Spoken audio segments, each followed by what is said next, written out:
They humiliated his mother at graduation, but the son's response changed everything. You need to see how this story ends.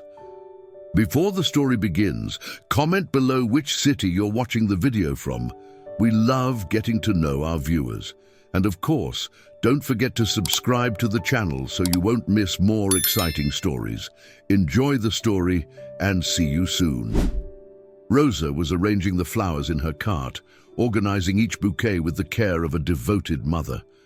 The red roses, the sunflowers, and the colorful daisies reflected a joy that perhaps she hadn't felt in a long time.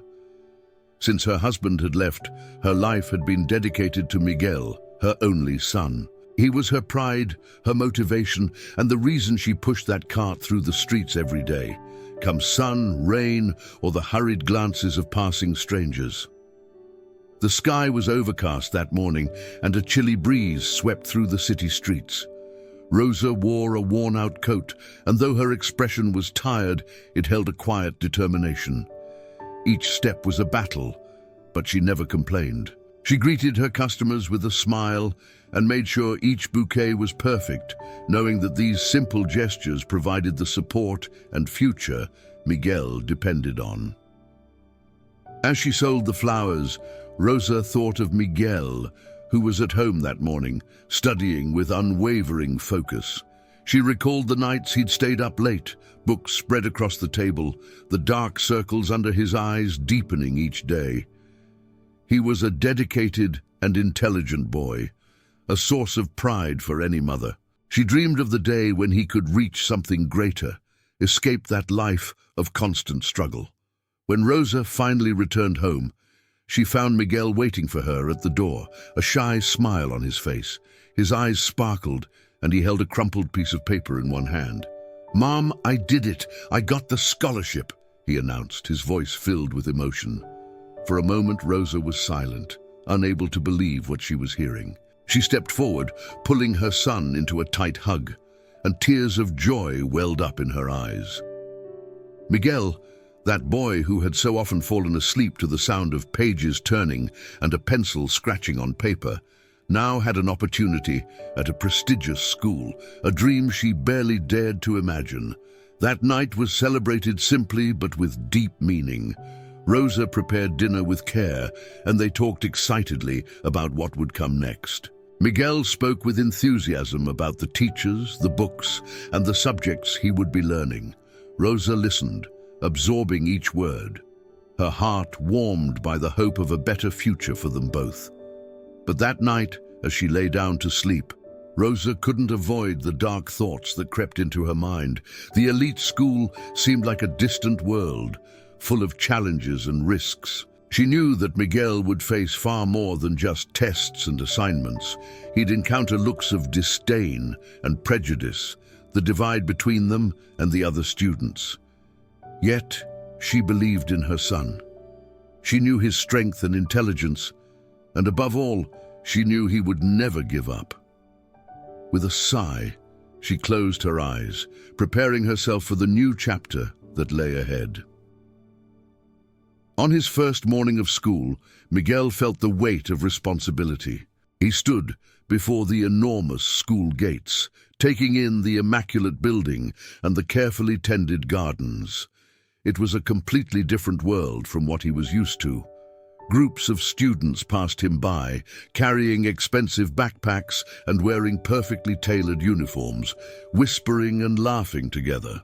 Taking a deep breath, Miguel walked into the building. As he made his way through the hallways, he noticed how every detail seemed carefully designed to impress, from the trophy-lined walls to an enormous library where he knew he'd spend hours. He felt small here, as if he were intruding on a world to which he didn't belong.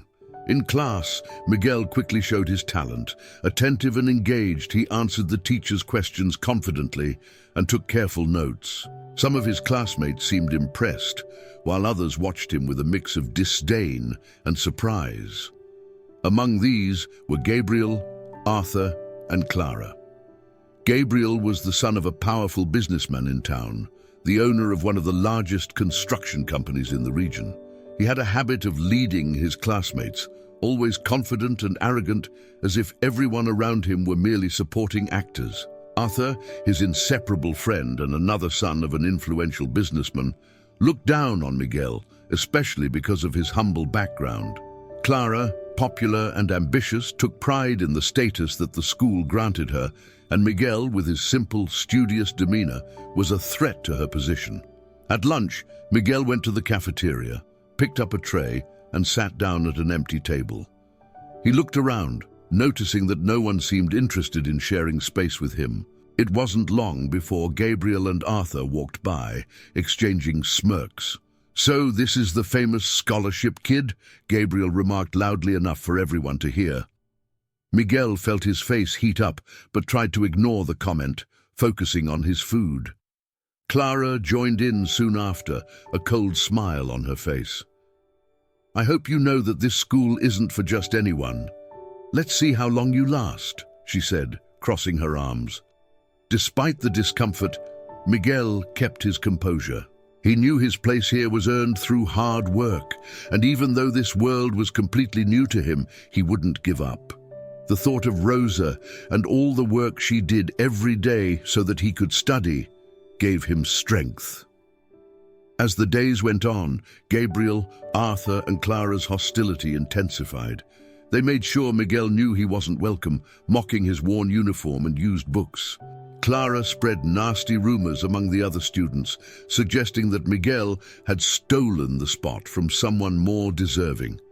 Even so, Miguel stayed focused, finding refuge in his studies. He knew this opportunity was rare, and giving up was not an option. In each class, he tried to stand out, making it clear that his presence there was justified. His effort did not go unnoticed. Some teachers, especially Ignacio, the literature teacher, began to take note of his dedication. Ignacio, a free-spirited man with revolutionary ideas, was respected by the students, though some considered him a bit eccentric. Observant by nature, he noticed Miguel's isolation and the way he was treated by his peers. After one class, Ignacio approached him and with a warm smile praised his participation. "Keep it up, Miguel. It's not easy to be the one who's different, but that's where true strength lies," Ignacio said with a tone of understanding. Those words meant a lot to Miguel. In that hostile environment, Ignacio seemed to be the only person who saw him for who he really was.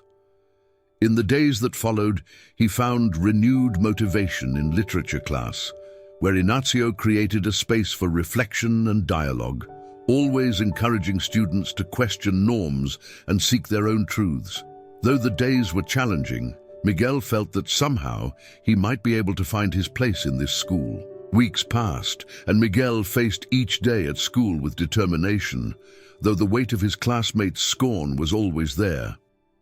Gabriel, Arthur, and Clara continued their taunts, but Miguel didn't let them get to him, staying focused on his studies and his mother Rosa's words of support. Yet it was in literature class, under Ignacio's guidance, that he found his true refuge. Ignacio was unlike any teacher Miguel had ever known. He dressed casually and spoke with infectious passion about the books and authors he introduced to the class. More than teaching literature, he encouraged students to express themselves, to talk about their feelings and views of the world. To Ignacio, each student was a unique universe, full of potential. After a class in which they discussed a poem about resilience and overcoming challenges, Ignacio invited Miguel for a private conversation. They walked through the school garden, and though Miguel was shy at first, he gradually opened up. Ignacio wanted to know more about him, his life, and his dreams. "Professor, sometimes I feel like I don't belong here," Miguel confessed, his eyes fixed on the ground. "It's like they go out of their way to remind me of that every day." Ignacio sighed, understanding the boy's pain. "Miguel, each of us has a path, and yours is filled with challenges because you're strong enough to face them. Don't let their opinions define who you are. Believe me, what you're learning here goes beyond books. Ignacio's words struck deep. That afternoon, Miguel felt he had found a friend, someone who not only understood his situation, but was willing to listen and guide him. He felt stronger and more determined to face his challenges, knowing he wasn't entirely alone. Over time, their bond grew. Miguel shared his ambitions, fears, and even stories about his mother Rosa and the sacrifices she made so he could be there. Ignacio listened intently and, in return, shared his own views of the world, inspiring Miguel with stories of struggle and perseverance. However, Miguel's classmates, Gabriel, Arthur, and Clara, began to notice this closeness. Gabriel, in particular, watched the relationship between the teacher and the scholarship student with suspicion. To him, the attention Ignacio gave Miguel was a sign of favoritism, which only fueled his resentment. Arthur and Clara also felt uneasy, sensing that Miguel was somehow threatening the structure of their elite school. One day, as Miguel and Ignacio were chatting animatedly about a new book, Gabriel crossed their path in the hallway and shot them a disdainful look. "Look at that. The scholarship kid even has a mentor now," he muttered sarcastically. Miguel ignored the comment, but Ignacio noticed the growing tension and resolved to keep a closer eye on things. That same day, Ignacio reflected on the role he could play in Miguel's life. With years of teaching experience, he could recognize the signs of bullying and exclusion and felt it was his responsibility to intervene if things got out of hand. Miguel, meanwhile, felt more encouraged to stand up to the critical stares. In class, he continued to excel and didn't let Gabriel and Arthur's comments shake him as much as before. Clara, however, found herself increasingly curious about Miguel. There was something about his perseverance that she couldn't quite understand, and despite her best efforts to hide it, she was intrigued. Miguel began to notice a subtle change in how he carried himself at school. He no longer lowered his head when someone made a snide comment, and bit by bit he was building a confidence he hadn't known he possessed. Ignacio's presence in his life had been like a light in the darkness of that hostile environment. Seeing the challenges Miguel faced, Ignacio became even closer to him. He suggested they meet for extra reading and study sessions outside of class hours. These sessions not only helped Miguel deepen his knowledge, but also became moments of mutual support, giving him a sense of belonging. For Gabriel, Arthur, and Clara, this relationship was a threat.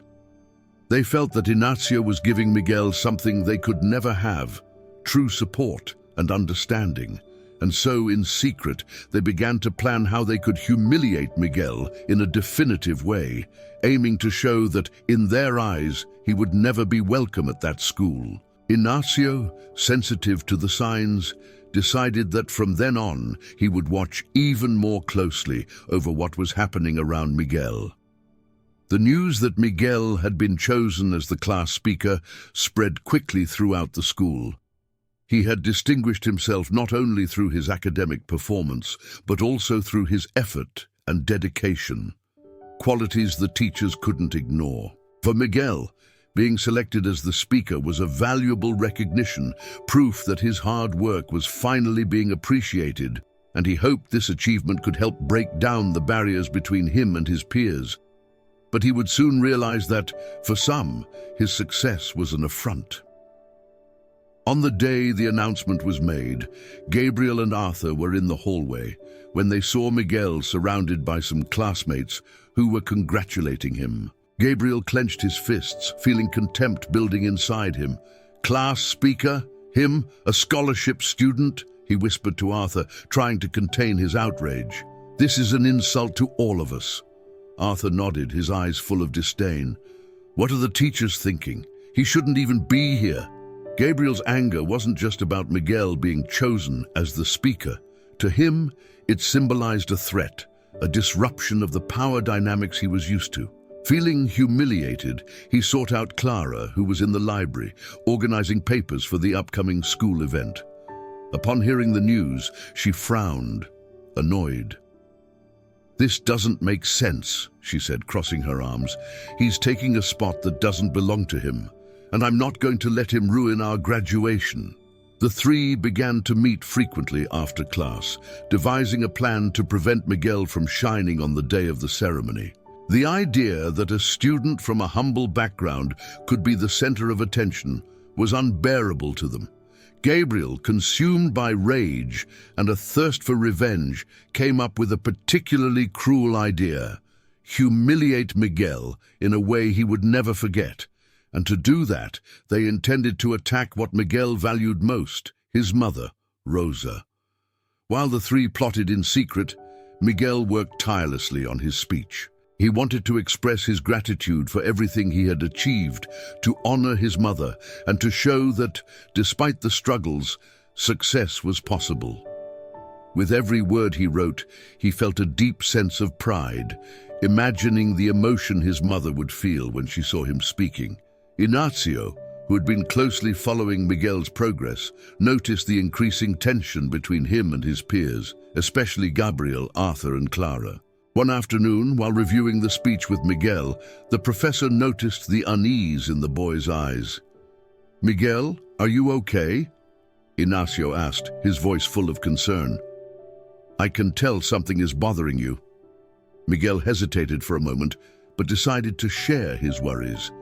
"Professor, I feel like Gabriel, Arthur, and Clara aren't happy about my being chosen as speaker. They don't hide their contempt." Ignacio thought carefully about what Miguel had said. He knew the three students well, especially Gabriel, and was aware of their pride in maintaining their dominant position at the school. He decided he would stay close to Miguel during the ceremony, to ensure he had support if needed. Meanwhile, Gabriel, Arthur, and Clara were finalizing the details of their plan. They decided that on the night of the graduation, when Rosa arrived at the event, they would ambush her and push her into a fountain near the ceremony hall. They wanted her to arrive soaking wet and humiliated, ruining the image of pride Miguel had for his mother. The days passed, and Miguel, unaware of his peers' plan, continued to work on his speech, nervous and anxious.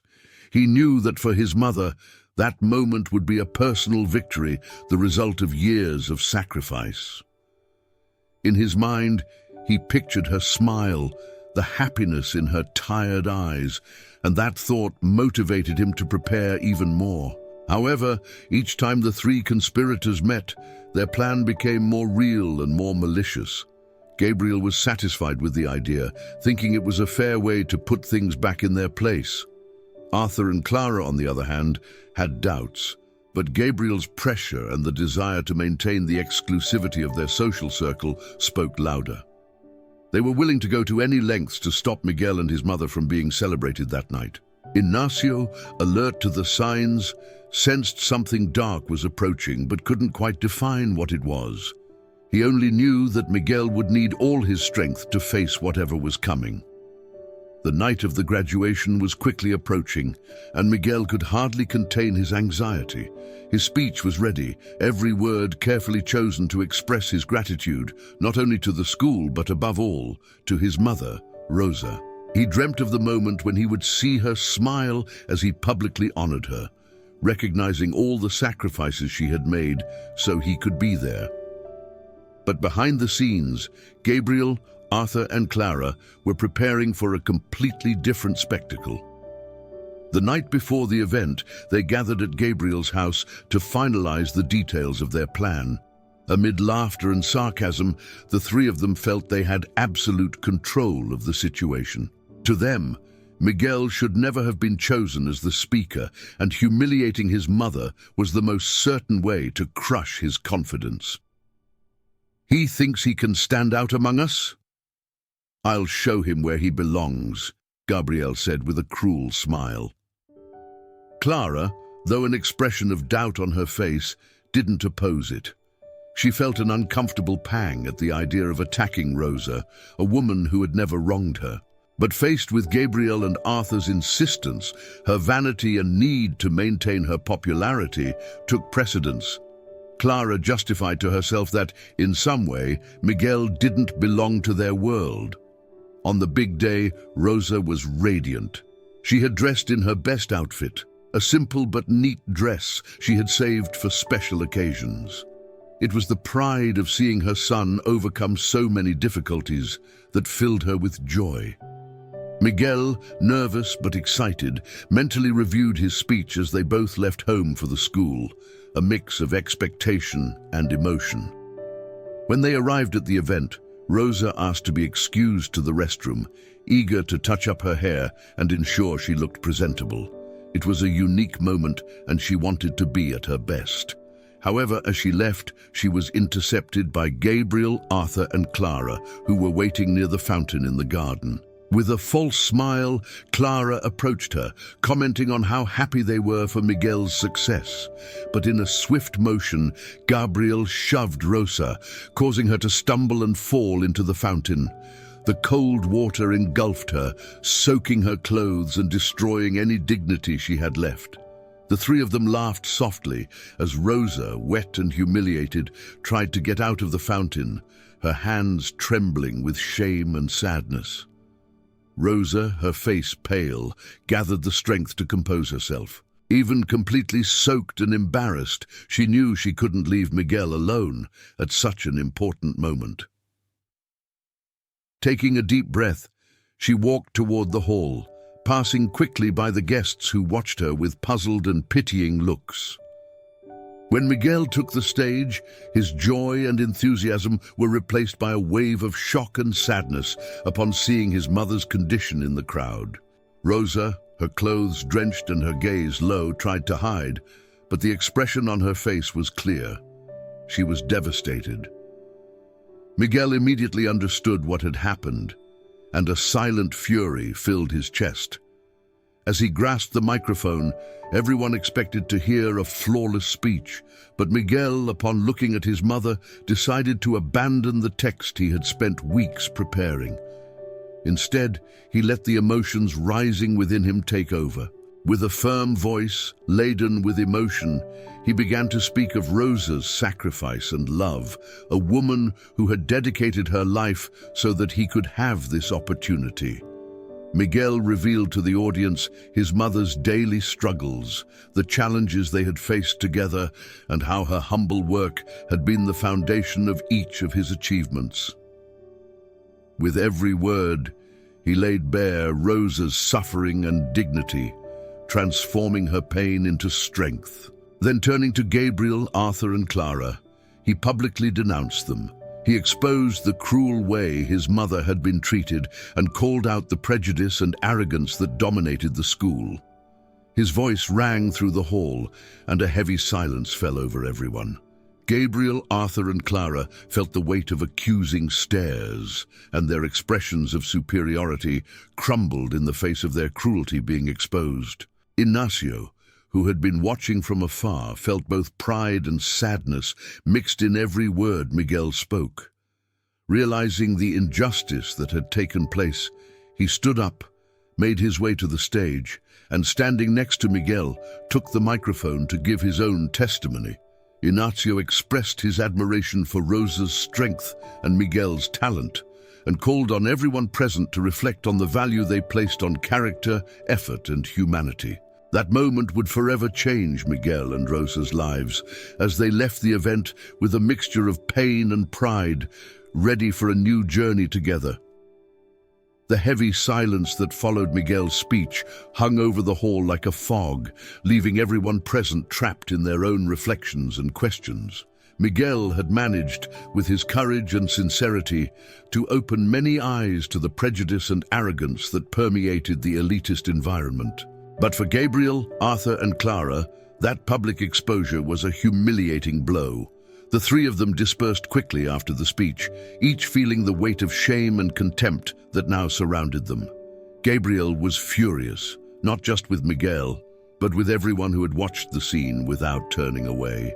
He felt as if his position of privilege and respect had been publicly ripped away, and the sense of helplessness gnawed at him. On the other hand, Arthur and Clara were starting to feel the consequences of their actions more deeply. Clara, in particular, couldn't get the image of Rosa, wet and humiliated, but still determined to watch her son out of her mind. Something inside her seemed to crumble, and remorse began to take root. She avoided making eye contact with her peers, especially the teachers, who now knew about the trap they had set. Meanwhile, Miguel and Rosa left the school in silence. The journey home was made in a solemn quiet, but a new bond of understanding and solidarity seemed to strengthen between them. Rosa was proud of her son, despite the humiliation she had suffered. She held him in her arms, as if nothing else mattered in the world, while Miguel felt a mixture of relief and exhaustion, aware that despite the suffering, he had defended his mother's honor and exposed a truth many had ignored. The following day, the repercussions were immediate. The story spread quickly among the students, teachers, and even the families. The school, concerned about its reputation, called an emergency meeting to discuss the actions of Gabriel, Arthur, and Clara. The families of the three were summoned, and the young people had to face not only the disappointment of their teachers and classmates, but also the pressure and fury of their own parents, who couldn't accept seeing their children involved in such a scandal. Gabriel was confronted by his father, a stern and proud man who didn't hide his disappointment. He couldn't understand how his son, whom he had always given everything to, could act so cruelly. Arthur, for his part, faced a silent and bitter reprimand from his mother, who seemed to see, for the first time, the arrogant and despicable side of her son. Clara, at home, listened to her parents' harsh words, but unlike her friends, she seemed willing to recognize her mistake. The school's administration decided to suspend the three of them, a measure meant to show that attitudes of prejudice and violence would no longer be tolerated. Many parents, upon learning of the incident, supported the decision and united to demand that the school adopt measures of inclusion and respect, making it clear that elitist behavior would no longer be accepted.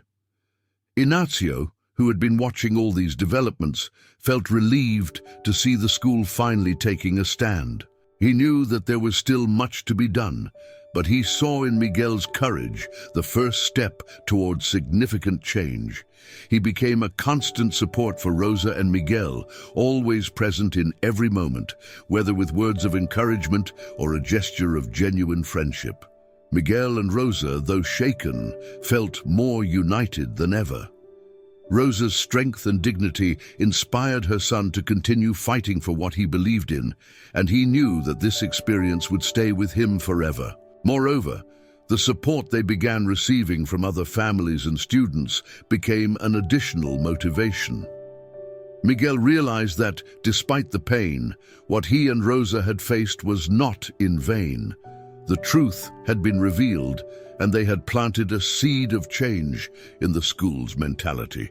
In the days that followed, Miguel and Rosa reflected on what would come next. Now that the school had finally understood the importance of respecting and valuing students from all backgrounds, they felt they might be able to seize this new phase to build something that represented the journey they had lived. Inspired by Ignacio's support and the new allies they had made, Miguel had an idea: to open a community space, a place where everyone could come together, study, and exchange experiences without the weight of prejudice or exclusion. Together with Rosa and the professor, Miguel began planning the opening of a bookstore cafe, a place that would symbolize not only his story, but also the stories of many others who fought for equality and respect. This new phase began to take shape, and the idea of transforming pain and humiliation into something positive gave Miguel and Rosa a new hope for the future. The days following graduation were marked by a turning point at the school and a transformation in the lives of Miguel and Rosa. The ripple effect of Miguel's impactful speech, revealing the harsh reality that he and his mother had faced, created space for intense conversations between teachers, students, and their families. For the first time, the secrets of prejudice and the exclusion of students from humble backgrounds came to light, and no one could ignore the issue anymore. The following week, Miguel received countless different looks as he crossed the school halls. Some students, who had previously been indifferent or hostile, now gave him expressions of respect and even admiration. Students who had never acknowledged his presence greeted him, and some even showed interest in hearing his story.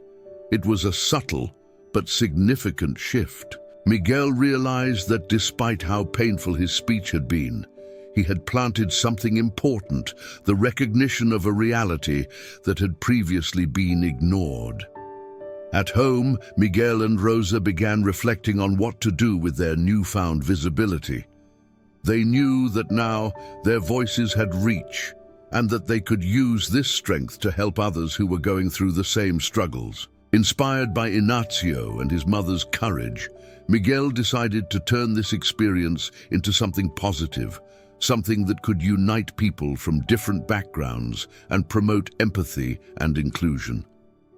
One day, while walking through the city center with Ignacio, Miguel stopped in front of a small, empty store that was old but welcoming. The weathered wooden windows and empty shelves seemed inviting, as though they were waiting to be filled with something special. He looked at his teacher with a gleam in his eyes and shared his idea. "Professor, what if we opened a bookstore cafe? A place where people could meet, study, read, and share ideas. Rosa could manage the space, and we could offer activities for young people, encouraging study and respect for differences." Ignacio smiled, delighted by the idea. "I think it's a wonderful idea, Miguel. A place where everyone can feel welcomed and respected. It would be the perfect symbol of what you and your mother have faced and conquered." With the support of Ignacio and a few families who had been touched by their story, Miguel and Rosa began turning the dream into a reality.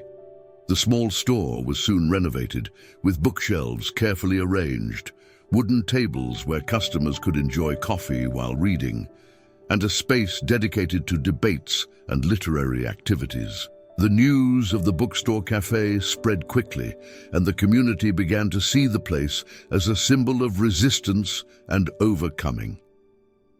Many people who had faced discrimination or financial difficulties saw in Miguel and Rosa's story an inspiring example that it was possible to overcome obstacles and create something new, something that would make a difference in people's lives.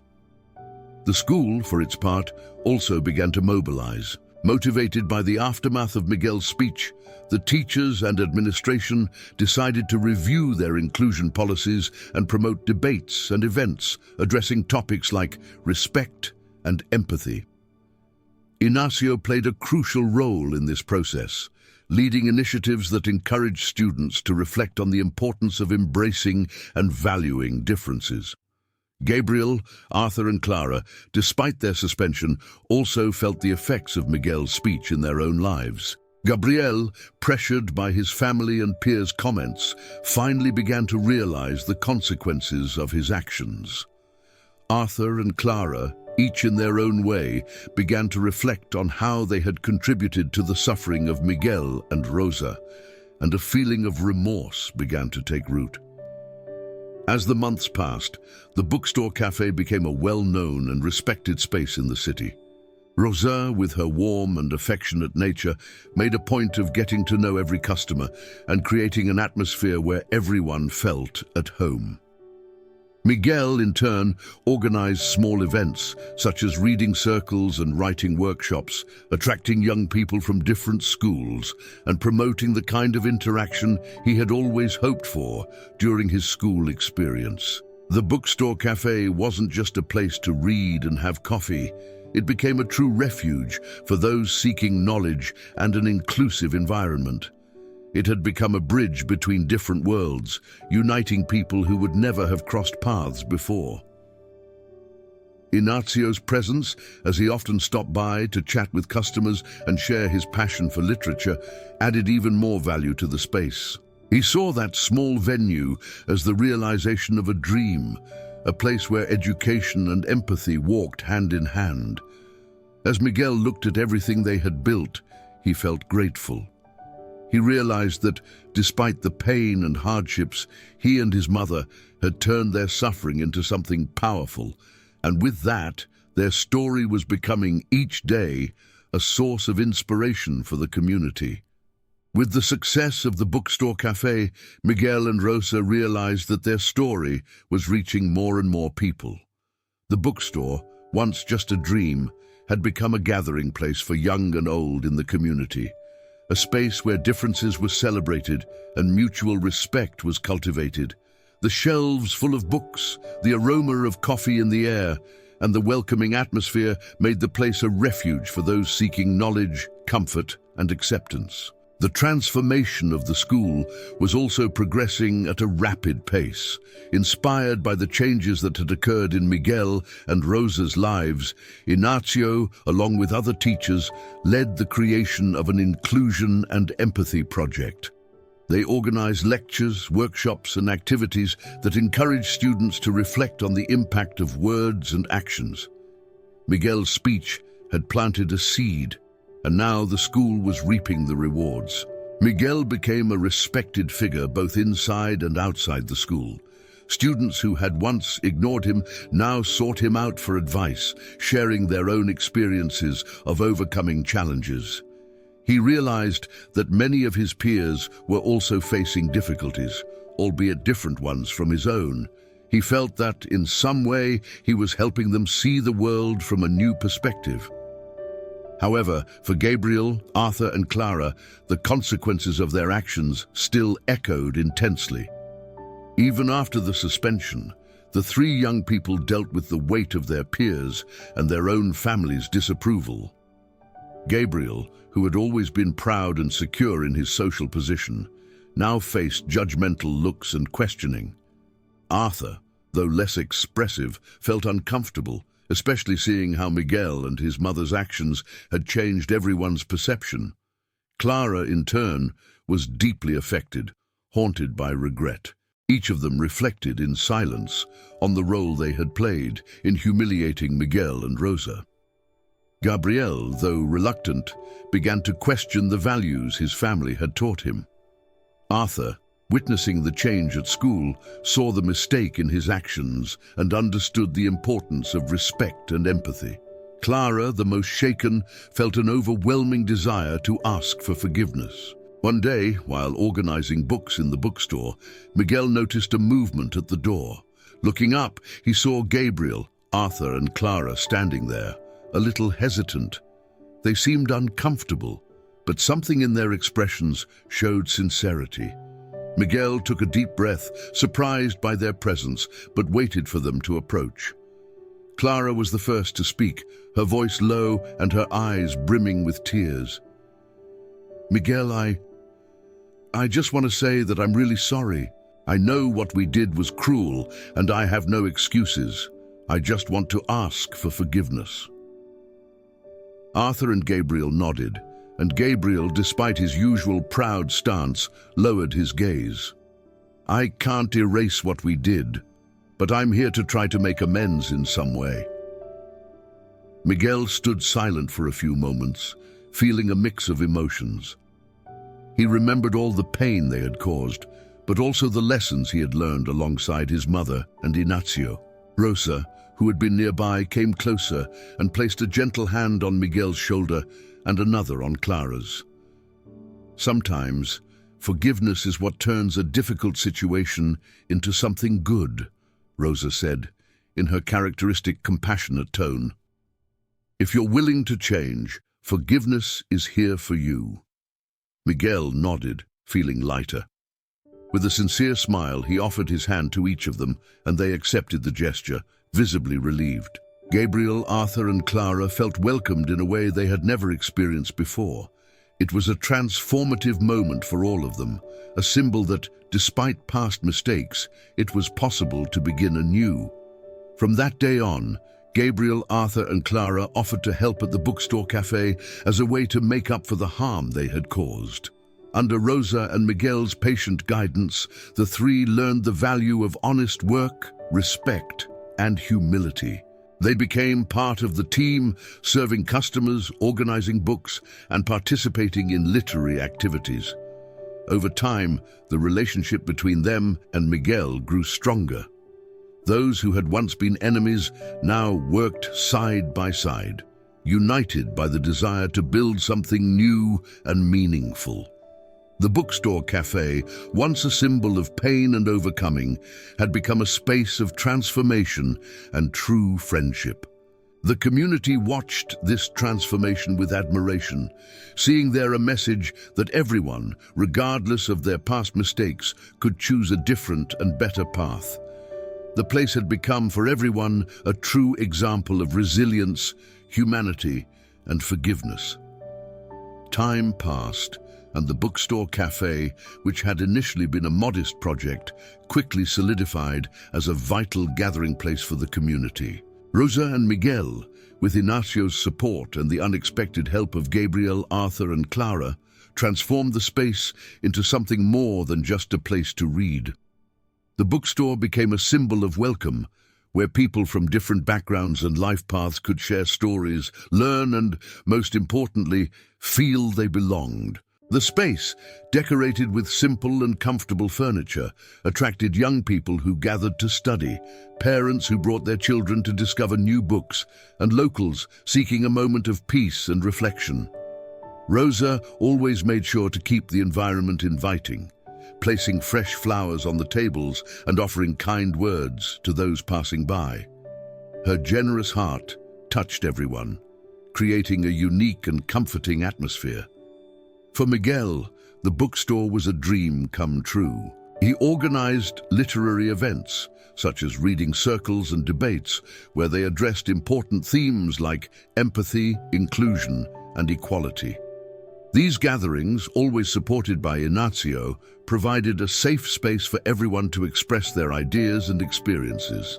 Additionally, they held creative writing workshops, giving young people the opportunity to tell their own stories and, in doing so, find a voice for their struggles and hopes. Gradually, Gabriel, Arthur, and Clara began to actively participate in the activities. Gabriel, who had once barely noticed others, started helping organize events, showing responsibility and commitment. Arthur, more reserved, dedicated himself to the behind-the-scenes work, organizing the books on the shelves and attending to customers with a kind smile, revealing a side of himself that few knew. Clara, for her part, found in the bookstore a space to discover new interests, such as literature and art, and eagerly took on every task Rosa entrusted her with. Over time, each of them developed a special bond with Rosa, who treated them with the same affection and respect she showed Miguel. She guided them and taught them the value of honest work and daily effort, imparting lessons filled with wisdom and simplicity. Under her supervision, the three learned the importance of building something positive, contributing with dedication, and repaying the forgiveness that had been offered to them. The bookstore cafe thrived, not just as a business, but as a true center of integration and transformation. Parents and students from the school, who had once looked at Miguel and Rosa with indifference, began to admire them, recognizing in them a strength and resilience that served as inspiration for the entire community. Among the most anticipated events was the Meet the Author, held monthly. Ignacio invited local writers and teachers to speak on various topics, from the importance of reading to issues of social inclusion. These events attracted both adults and young people, and Gabriel, Arthur, and Clara, now committed and dedicated, helped welcome the guests and prepare the environment. Everyone in the community started to see the trio in a different light, recognizing how much they had changed and matured. However, the most special event for Miguel was the Coffee with Rosa, a weekly moment where Rosa shared stories from her life and read excerpts from books that inspired the audience. Her simple and sincere words moved everyone, making each person feel like part of one big family. Miguel watched, his heart full of pride, as his mother's story, so marked by struggles and sacrifices, touched so many people and sparked in them a desire to be better. For Ignazio, the bookstore cafe was the realization of an ideal. He watched with satisfaction the impact the space had on the community and the transformation he saw in his own students. From time to time, he sat down with Miguel and Rosa to discuss new ideas and expand the project's reach, dreaming of turning the space into a cultural center that would offer even more opportunities for both young and old. Miguel, observing everything they had built, felt deeply grateful. The pain and hardships he and Rosa had faced had been transformed into something grand and positive. And he knew this journey, with all its lessons, was an achievement for both of them. More than that, he understood that each person who now frequented the bookstore contributed to making the space a community of learning and growth. The bookstore cafe had become a place where everyone, without distinction, could find welcome, inspiration, and above all, a new beginning. Months passed, and the bookstore cafe had become a symbol of welcome and transformation for the community. In that small space, every customer and worker in some way found a place to grow and rediscover themselves. Miguel and Rosa were seen as examples of resilience, and Gabriel, Arthur, and Clara, once known only for their prejudice and arrogance, were now recognized for their dedication and effort in repaying the forgiveness they had received. However, there was something still weighing on Gabriel, Arthur, and Clara's hearts. Although they worked and helped in the bookstore sincerely, they felt they needed to take one more step to truly redeem themselves. One day, the three gathered and decided they wanted to speak directly with Rosa and Miguel, wishing to express to them, honestly, their deep remorse, and ask for a forgiveness that went beyond being symbolic.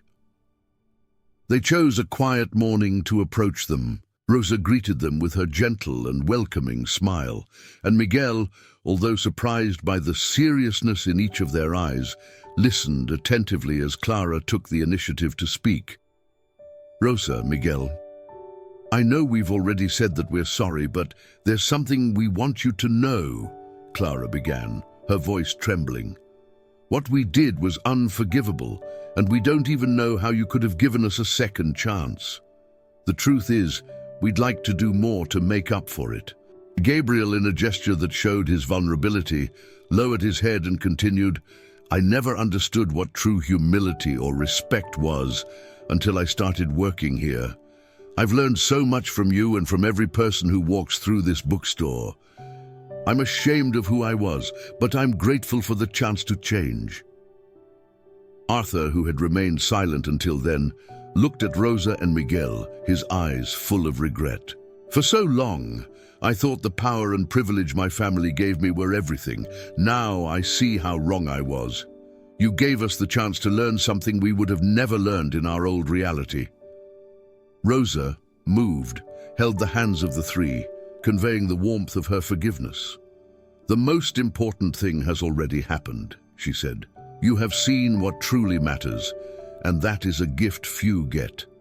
Life teaches in many ways, and I'm sure you will use this learning to spread goodness."